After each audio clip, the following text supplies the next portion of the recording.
Hey, I'm Robbie Carmen, and welcome back to the Offset Podcast. This week, we're taking a look at a common question that we often get from clients, whether to do a conform, bake, or hybrid workflow.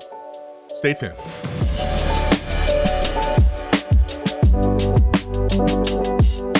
This podcast is sponsored by Flanders Scientific, leaders in color-accurate display solutions for professional video. Whether you're a colorist, an editor, a DIT, or a broadcast engineer, Flanders Scientific has a professional display solution to meet your needs. Learn more at flandersscientific.com. All right, Joey. So today we are talking a little bit about the best sort of, kind of handoff workflow from a client to, to finishing and to color correction. And I suppose this could be germane to some audio workflows too, but we're primarily talking about obviously what's in our wheelhouse and color correction. And really, we have this conversation, pretty much daily with clients about kind of the best way to hand off a project from editorial, from their side over to us and to do final finishing and color correction. And I think this is this is a question that or kind of a concept that hits home for a lot of people, because some people have very kind of like firmly held beliefs about like the air quotes right way to do this.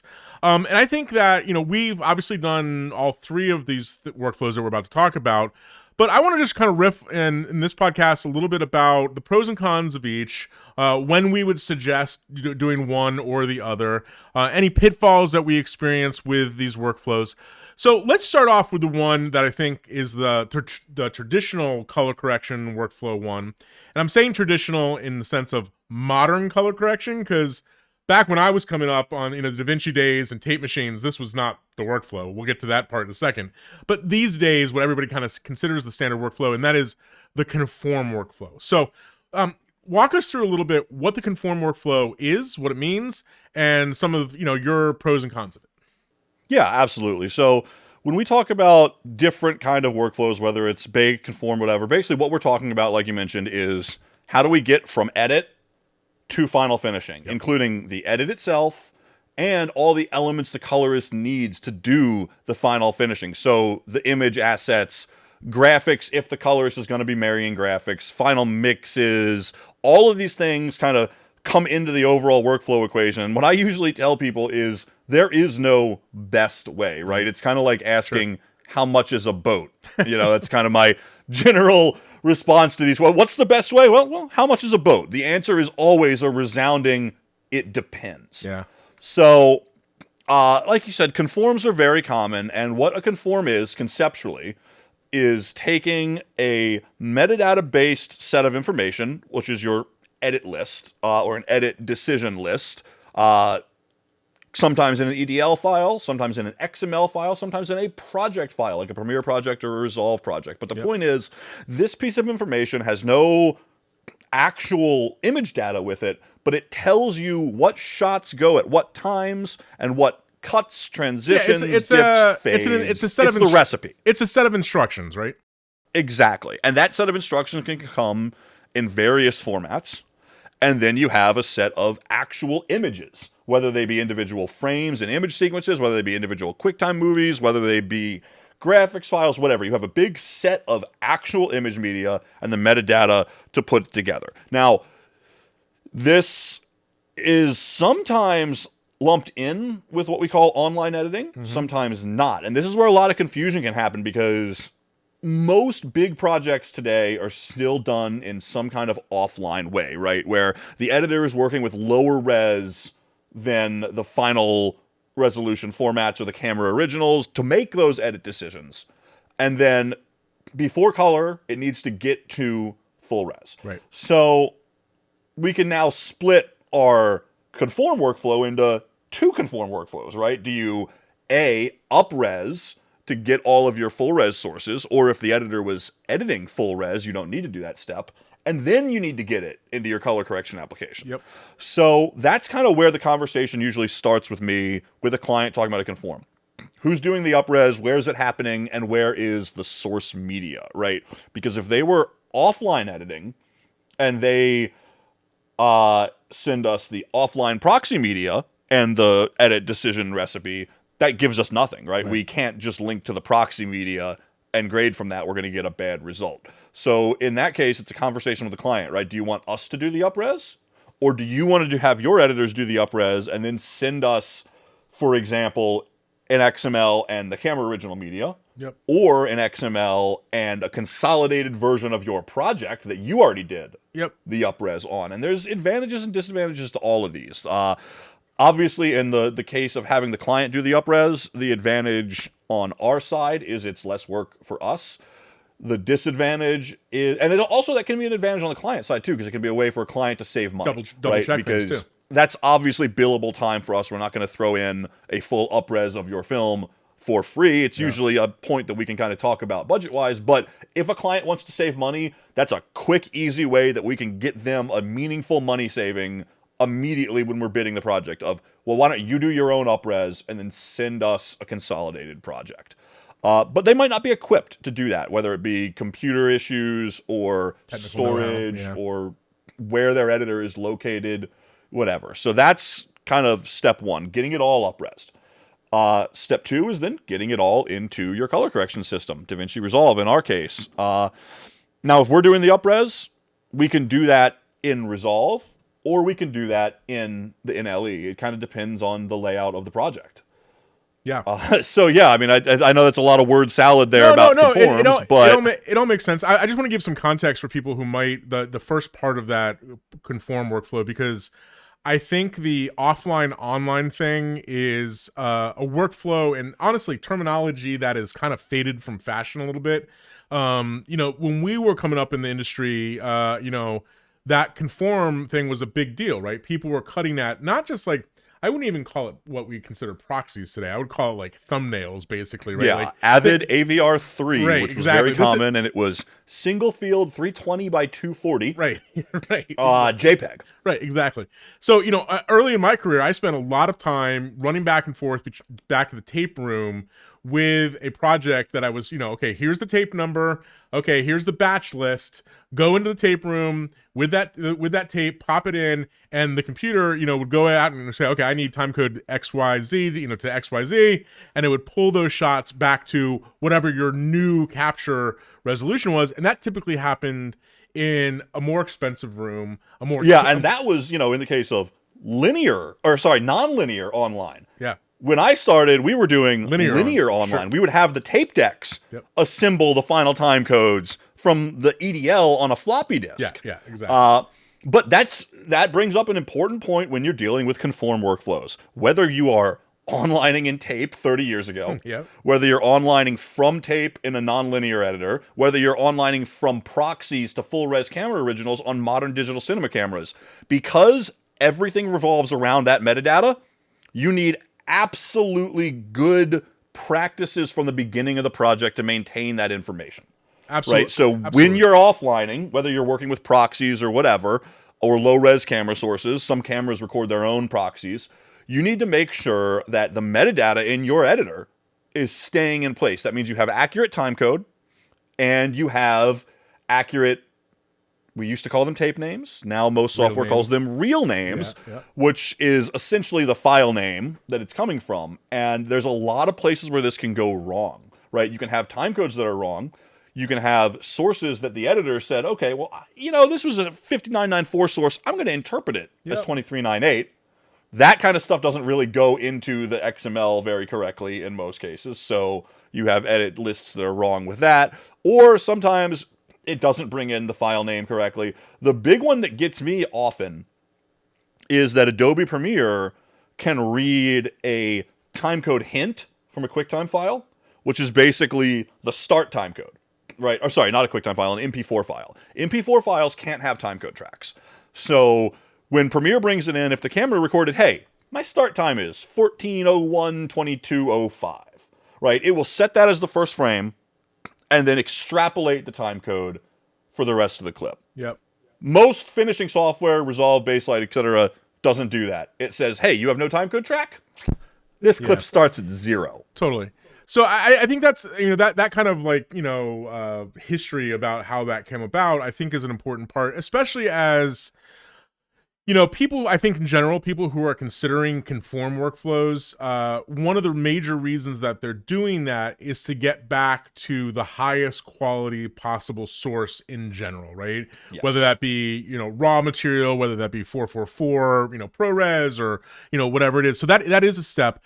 After that step, regardless of whether we're handling it or our clients are handling it, the other part of that step is in a Conform workflow, as you said, is the collection part of things, right? And I like to think about conforming as like a rebuilding process. I say it to clients all the time, right? That like, well, what's a Conform workflow? Well, it's basically rebuilding your timeline over in our pieces of software, right? Because you have to think about it like this, that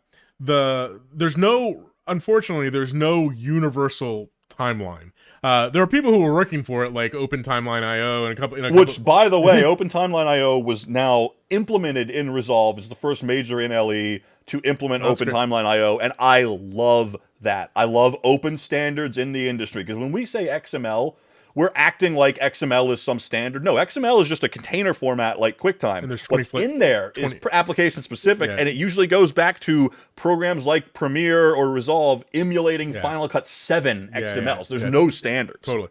So, I think that because, we're redoing this rebuilding process when we conform, one thing that's important to understand is that, you pointed out things like timecode, but also there's a lot of other things in a Conform workflow that two applications don't do the same kind of thinking. They don't do the same kind of math, right? So there are challenges even in, let's just say you had a perfect Conform, perfect upres in your NLE, right? And you reconnected everything and everything's great. Now it's time to hand off to, say, Resolve.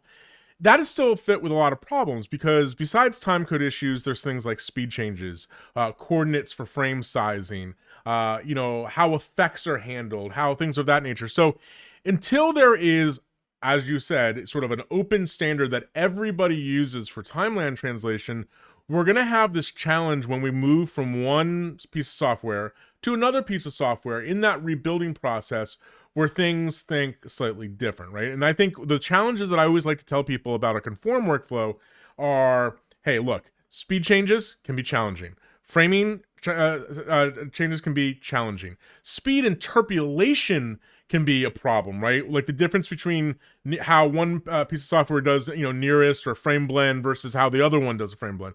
Coordinates are a big one that screws everybody up, right? So there's a lot of challenges like that. Now, so that we've kind of covered that basic idea of conforming, moving and rebuilding with an instruction set and a set of media. But what we haven't covered is how to create that set of media.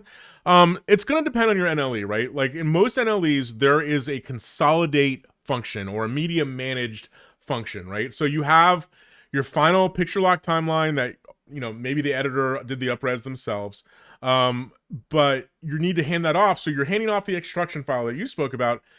But there's two parts of this. If everything is online, upres, etc. in the NLE timeline, the offline timeline, then it's just consolidating, creating a folder of media that accompanies that instruction set. The part that's a little confusing to people is when we talk about, oh yeah, we'll do the upres too. And they're like, well, how are you going to do the upres? Well, in that case, what we have to do is we get the instruction file, but we also often get giant hard drives of media with everything on it for that project. Yep. And that can be, I'm not joking. People walk in sometimes with like, here's my 25 terabyte, drive. And you're like, oh, well, we're not going to move 25 terabytes. So part of that process for us too, if we're doing the upres back to the original cameras, is that we do that conform by first loading the instruction set over in Resolve, right? And figuring out what's what, real numbers, time code, make sure all that kind of stuff flows. And then we're reconnecting to that high-res media. But here's a little nuance about it. And I hear people trying to, I had to wait, 3 days to transfer 30 terabytes of media. I just want to say to people, don't do that, right? No. The best thing to do is load that instruction file, reconnect to that media on your external client big drive, right? And then have your color correction software like Resolve do the media management from there. So you're only transferring or only media managing what's actually used on the timeline, not that 30 terabytes on your client's hard drive. Yeah, and I usually do that from my assist station because I don't plug the client drive directly into the network or anything like that. I keep that kind of separate. But the idea is, one, we don't want to copy every single thing off of a client drive. We want to copy just what we need. Yep. But also, we don't want to work directly off the client drive because that's a liability, right? The drive could die. The drive could not have the same performance as our network attached storage. We're not going to be able to do a final archive at the end if we're working right off the client drive. We like to get, once we're past that conform process, get everything onto our storage that we need, and then just disconnect the client drive and keep it on a shelf until we're ready to give it back. Totally. So people say, well, what's the advantage of doing a conform workflow? It sounds like a lot of work. It can be a lot of work. And there's a reason, by the way, that if you go to big facilities and big studios, there are people, if you ever look, ever stick around at the end of the movie and watch the credits of a movie, there are people that are, they're either labeled finishing artist, finishing editor, conform artist, right? This can be a process, especially in the multi-delivery world that we now exist in, where you need 30 versions of things. It can happen, it can happen most of the time ahead of time before finishing, but sometimes there's an after part of it too, handling, the various outputs and stuff. But to me, why I would insist on a conform workflow, mainly there's kind of like 3, maybe 4 reasons that I insist on that. One, some people just have it in their head that this is the, air quotes again, right way to do it. That's fine. I'm not going to change those people's minds, even if it's something simple and cut to cut and, it's not whatever, crappy sources, they still want to do it that way, fine. But for me, the big overriding reason, do you have raw media in your timeline, right? Do you have Red, Ari, Blackmagic, Canon, whatever? If you have a lot of raw media, that raw data can only be preserved in a true conform workflow. We'll talk about bakes in a second, but if you make an intermediate file, you have lost that raw access to that raw data and the controls that it has, right? And there are ways around that we'll talk about in a second, but that's number 1. Number 2, I need handles. We're not locked. We're not sure what this might move a little frame. We want some flexibility. Maybe it's also flexibility in things like sizing, right? I have 8K footage and I put it on a 4K timeline, but I need some extra, ability to pan. I'm not final with that stuff. If you need to do any sort of massaging of positioning, or massaging of, things like speed changes, that kind of stuff, that is a real overriding reason to do a conform workflow. And then third, the reason I think a conform workflow is valid for a lot of projects is that it allows to kind of remove this, kind of goes with the number 1 thing, but this invisible shadow of we're not doing it at the highest quality, right? And I don't know how to fight that sometimes, because even colleagues of ours are like, oh, you're doing a baked workflow, whatever. But you're not going to get better than the camera sources, right?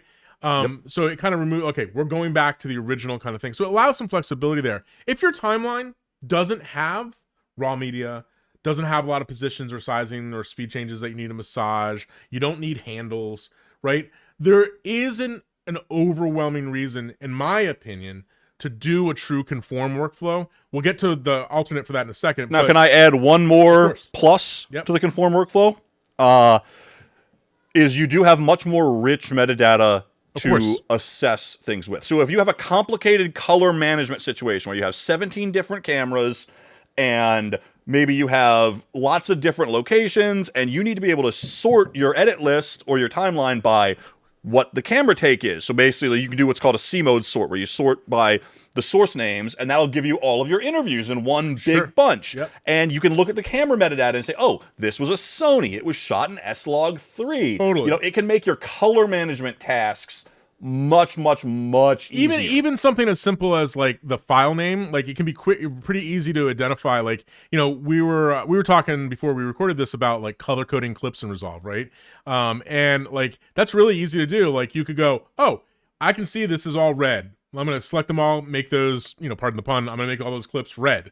Or this is all Canon, I'm going to make them green. Like, you're absolutely right about that. There's a lot more embedded metadata that comes along with clips rather than making an intermediate file. And we do all our color management node-based in general, so we do have to kind of manually assign input color spaces. Yep. But if you're set up for project-based color management, the conform is great because guess what? It takes the metadata right from the clip and sets your input transform automatically. Totally. Now, the downsides, I think, are implied here. It's more time, potentially rife with some difficulties in terms of translation between editorial and whatever.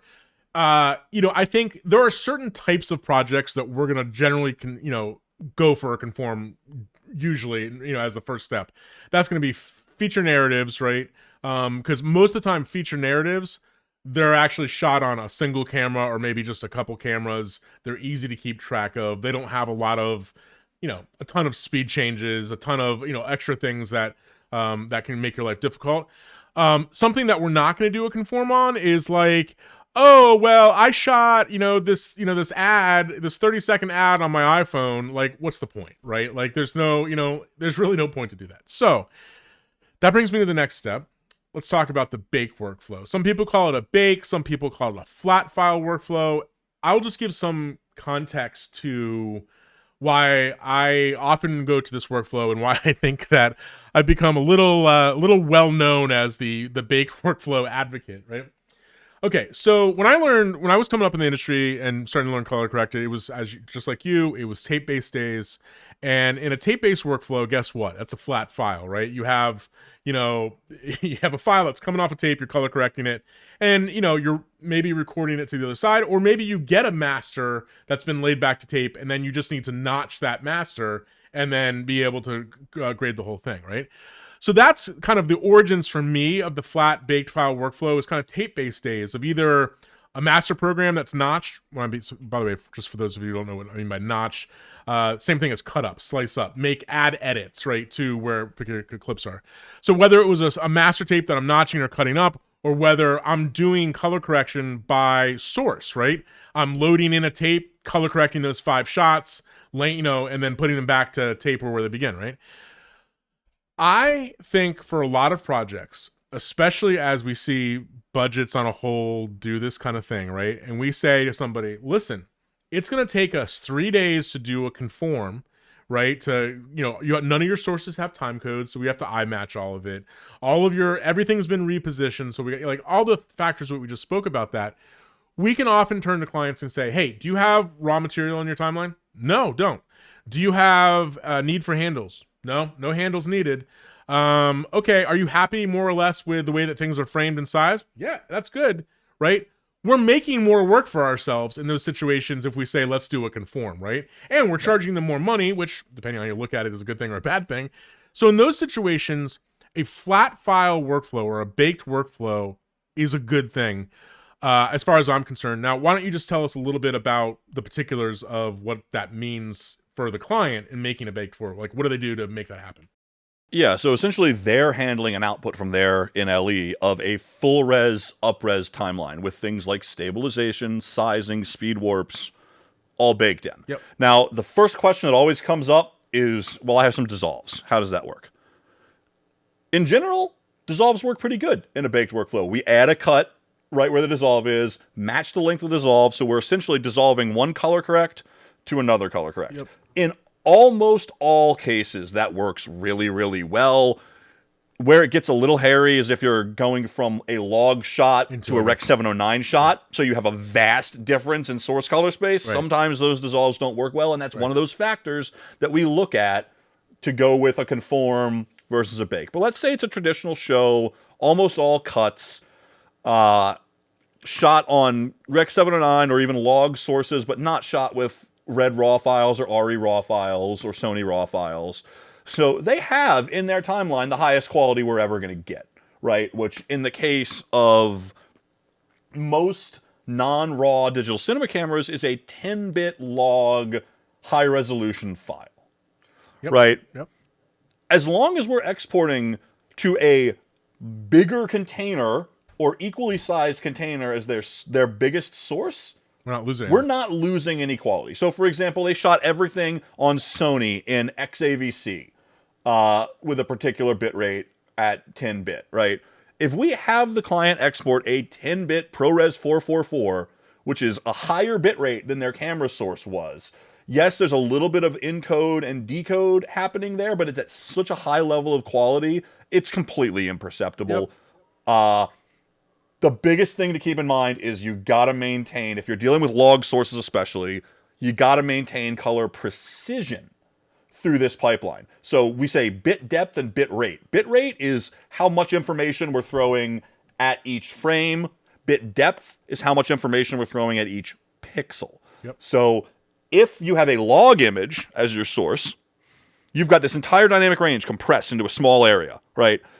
We have to expand that out in the color grading process. So if we don't have a lot of gradation from top to bottom, 8-bit gives you 0 to 254 levels of precision between white and black, right? 10-bit gives you 1023. Yeah. Which one would you rather have? So it's very important to maintain 10-bit through that baked process, because that's where that low quality can come into play, right? The client could be like, well, hey, I've got all my high quality sources in here. I sent it to you, you color graded it, and now it looks crap. There's banding, there's problems. So I was going to say the banding thing is, so I mean, I dealt with that this past week. We had a client that outputted a file, and it was a lot of like close-ups on people's faces. And you could see, like, on the side of their cheeks, there was some like chroma banding, like little pink blocks and stuff like that. They're exporting from Premiere, didn't go through the pipeline steps to ensure a 10-bit export. And I was getting banding. Asked them to re-output 10-bit with the various settings. And sure enough, that banding just disappeared. Yeah, and that's where communication with the client is really paramount, because this depends on your NLE, right? Premiere has made it kind of difficult over the years to maintain 10-bit. You need to set your timeline to a higher bit depth. Then you need to set your export to a higher bit depth, and you need to export to a format that allows for a higher bit depth. Sure. Avid, similar problem, but since Avid manages its own media, they need to make sure they up-res everything to a higher bit depth format. Now, Avid, it's easy because all the Avid formats that are 10-bit have an X at the end. DNX 175 is 8-bit. Yeah. DNX 175X 10-bit. Is 10-bit. Yeah. DNX HR HQ is 8-bit. DNX HR HQX is 10-bit. Yep. Whereas ProRes is always 10-bit, but you can have 8-bit data inside of it. Right. So on an Avid file on DNX, you can look at the file metadata and say, oh, this is 8-bit, this is 10-bit.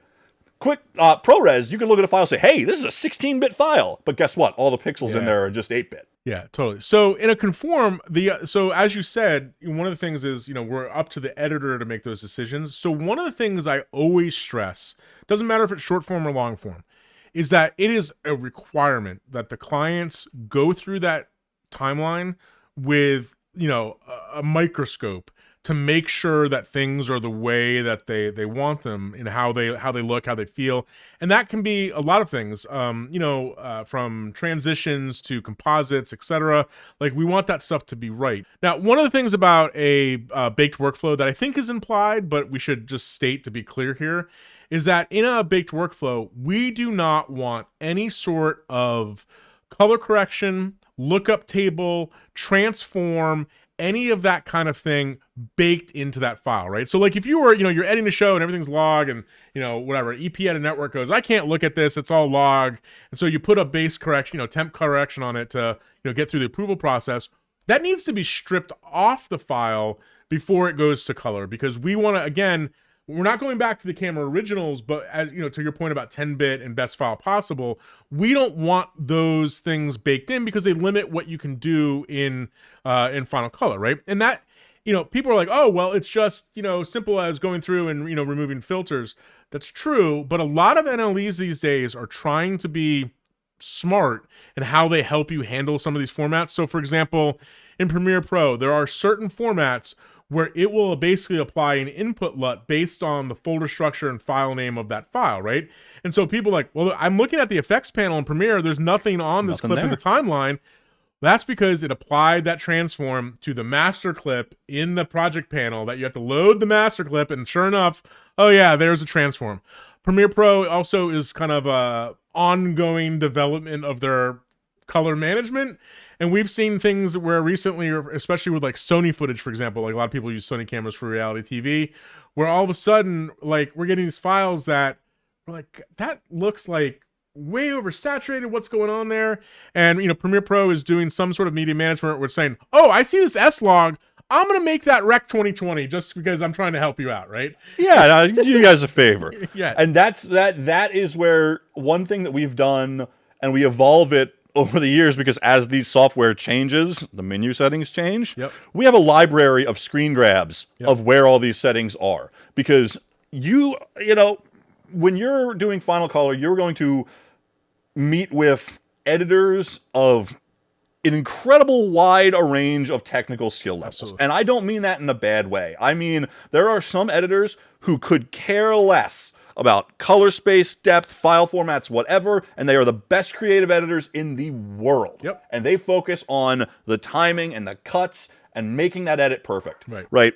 They might not know that Premiere is going to go and throw a color space transform on it. Totally. And when we ask them for a file, they'll be like, this is how it was. You know, they might not be used to going into those menus. And we want to make that process as easy and seamless to them as possible. And sometimes it can be really counterintuitive. Like Robbie said, Premiere will sometimes go and put a color space effect on the source side. How do you get rid of that? You take your S-Log footage and you tell Premiere that it's Rec 709. Yeah. Now, the most observant of us will say that S-Log footage is not Rec 709. What are you doing? But since you're setting the timeline to Rec 709, when you set the source to Rec 709, what you're essentially telling Premiere to do is do nothing. Right, yeah. Right? Exactly. Take this input, put it to the output, which is exactly what we want. I would love to have all these softwares have just a master bypass switch. Totally. You're exporting the color, bypass it. After Effects used to have it, or it still has it. After Effects has a preserve RGB checkbox. There is a global mute in Premiere, but yeah, I hear you. It doesn't turn off. It doesn't affect color space transforms, I don't believe. Now, in Avid, the process is a little bit different because in Premiere, when you set that on the clip side, it's going to ripple to your timeline automatically.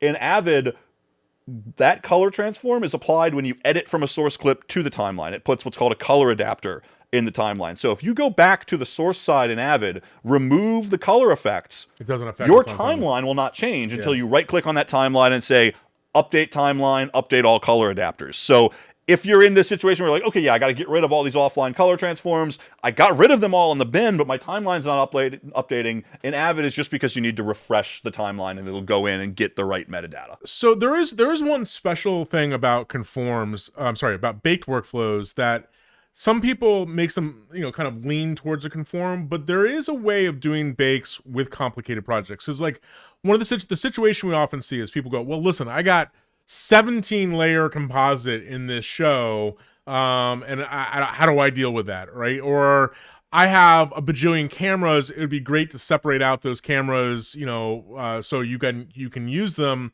and quickly identify them over in color. So there's a couple of ways that we can handle that. Number one, you are not limited to just exporting a single bake of a timeline, right? So it could be that you have a bake for each layer in a timeline, right? You're exporting individual bakes. It doesn't even have to be the whole timeline. It could be a section of the timeline where you do an in and out and go, hey, I'm going to export each one of these layers, with an alpha channel or something, and then you kind of combine them together. So we've done that before also, just by the by, with projects that for various reasons we chose not to conform, but they separated cameras out onto different tracks. So everything on track 1 was this camera, everything on track 2 was that camera. That's a way to do it. But when composites are involved, that leads us to kind of the third part of this, right? And that is sort of the hybrid workflow, right? The combining the conform and combining the bake. So I'll give you a perfect situation. We'll use the composite again.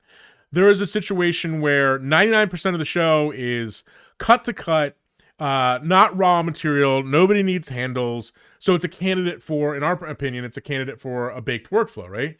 But then there's a section where there's a lot of floating boxes on screen. There's some weird transitions going on or whatever, right? We don't have to have that as part of the bake. Oftentimes when we look at those situations, and this is part of the project evaluation at the very start when we talk to a client, is we'll say, hey, look, just mute those layers or mute that section, make your bake, then go back in and let's do a consolidate or a media manage on just that section, right? And then we'll conform just that section back into the resolve timeline. So we have the original bake that we've cut up and everything's going swimmingly with that. And now we'll take this complex section, we'll do a true conform on it. And the same is true, with things like raw. People might ask the question, well, I have raw material in my bake timeline. How do I handle that? Generally speaking, we give clients recipes of how to develop their raw material if they're making a bake. But if we get to a situation in a bake and we're looking at it and it's like, classic case of this is like something like a window that's blown out or overexposed and we're going, man, I can't restore that detail from this bake, we can say to them, hey, we just need to do a conform on, this one clip or this section of clips that's raw and conform back to the raw. So you can combine those things as needed. Yeah, and like you said, this is all part of the project evaluation stage, right? You want to take a detailed look with your client of what the sources are and where you're going and come up with a plan before you start headlong into any workflow. Best example for the hybrid workflow that I've had is a lot of documentaries, right? Because we do a lot of docs that have tons and tons of just archived video footage and crap pulled from the internet or various other sources that you're never going to want to do a conform on. It's got crazy time code, the sizing's all messed up, half of it's MP4 files, absolute nightmare, low quality stuff that we can only do so much for, right? It's a documentary, it's archival, that's to be expected. Conforming that stuff is just throwing time into the toilet and flushing it to never be seen again. The client probably doesn't have budget for that either. Right? But the client has also all of these beautifully shot either recreations or interviews that they shot on digital cinema cameras. It's all new footage. It's all raw. Well, guess what? Sort those in there in LE, put them on another track. We'll do an XML and a conform of just the camera raw files. Yep. Camera raw files are easy to conform because they always have good time code and they always have good metadata because they came right out of the camera with it, right? We'll bake the base layer of all of the archival stuff, the MP4s, everything else, and then we'll put the XML layer of the conformed camera raws on top. So we get the best of both worlds. We save time where we can save time with no loss of quality. Yep. And we take less time where we can get high quality by going to the raw, because those conforms of just the camera stuff is an easier conform than a conform of the whole film with all of those mismatch of archive sources. Totally. And so, this really just nails home the point about why it's so important as a colorist and as a finisher to evaluate and watch a project, a sample of a project, before you say yes and decide on which way you're going to go, right? I think, in the various places, forums and various communities, I've kind of got like this rep as like, oh yeah, Rob's just talking about baking it out again, right? It might be true, but I got to be honest with you. Like, the reason I'm kind of like that is because 99% of the time, I just see people making, as you just said, making their lives 10 times more difficult for zero return on things, right? And no client wants to throw money away. Right, exactly. So, those are the three main workflows. Which one you're going to use is going to largely be dependent on the project. The beautiful thing is that it's not one or the other or whatever. You can use all three of these kind of workflows depending on the project and depending on the need. I would just say the most important thing is for you as a finisher and the colorist to understand how the project is being put together, to make the best recommendations possible given the timing and schedule of the project, given the budget of the work of the project, but also the general knowledge base of the client, the editor, etc. I've seen so many editors over the years just gloss over and just go, oh, wait, what? Right? Those types of editors, we want to make it easy on them. Our job is not to like make our clients' lives difficult, right? So if we have an editor that goes, dude, I've never done that before, I have no idea what you're talking about, try to make it as simple as possible for them to get the best results possible, right? And in reality, I think what most clients want these days is get me to grading as fast as I possibly can, right? And often what that means, becoming more and more increasingly often, we are suggesting to clients that they hire dedicated online editors in-house. And why we suggest that also is because they have better budgetary control over that person rather than charging, a high hourly rate that we'll charge them. Two, they're in-house, so there's not data being uploaded, downloaded, moved over on drive, so only figure out later that there's a problem. And then three, often that person being in-house has access to things that we as finishers wouldn't have access to, right? Like, oh, you know what? This clip is screwed up. Let's go back to the source drive or the source transfer and pull it from there, right? There's overriding reasons for that to happen. The important thing, Joey, here is that there's no right or wrong with any of these workflows. It's just deciding what the best thing is and best match for your client. Yeah, and that's the thing. Like, the way I like to frame this with clients and even with other colorists is we're here to kind of guide the client through this process in the way that's the most economical and painless to them. So just be careful about some of the really overly technical stuff and the back and forth, especially when you're dealing with their editors. Like I said, there's a wide range of technical ability in editors. You don't want to be sending out emails saying, hey, you sent me this wrong thing. I thought I told you this, and throw their editor under the bus when he doesn't know, what the Premiere is doing to the color management, right? He wasn't worried about that. So it's just one of those things where it just goes back to client communication is let's try to shepherd the client through this process in the way that is the most comfortable to them and gets them to the best product and the best experience possible. Absolutely. I forgot one more. We'll put this as a postscript to this episode that I forgot to mention. And that's just handling graphics and overlays, because that's an important part of the equation, obviously, if you're doing final packaging and final delivery. In either case, in a Conform workflow, those graphics may not come with the Consolidate. If they were generated in the NLE, chances are they will not come with that Consolidate because they were generated by a title generator in Premiere or Avid or whatever. If they were rendered out from a motion graphics program like After Effects and their individual clips, well, guess what? They're just like any other clip. They can be conformed just like any other clip to the timeline. In a baked workflow, when handling graphics, what we often ask for is a bake of the entire show that's all effects removed and textless. And then we'll handle the graphics, whether we're conforming them or they're making us another bake with an alpha channel just to lay on top. We'll handle that as a separate file. And I know the graphics is the same conversation as the show. Do you want to do a bake? Do you want to do a Consolidate and a Conform? And all of the same caveats and pros and cons apply there as well. Well, hopefully you better understand now what we mean by Conform, baked or flat file, and hybrid workflows. Again, the choice is not a right or wrong issue. It's about aligning and creating the best match for your client and for your project. So hope this helps. For the Offset Podcast, I'm Robbie Carmen. And I'm Joey Deanna. Thanks for watching.